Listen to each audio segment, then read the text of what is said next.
Did you know that the average credit score in the US is now over 725, but only 1 in 5 people have a score above 800? That's right.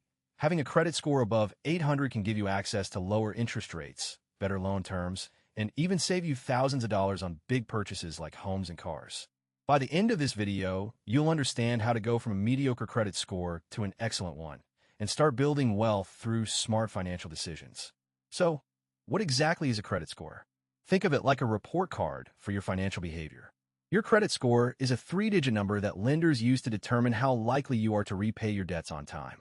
It's calculated based on information from your credit reports, which are maintained by the 3 major credit bureaus: Equifax, Experian, and TransUnion. Here's a simple analogy. Imagine your credit score is like a game of risk versus reward. If you're a low-risk player, you'll get better terms and lower interest rates. But if you're a high-risk player, you'll pay more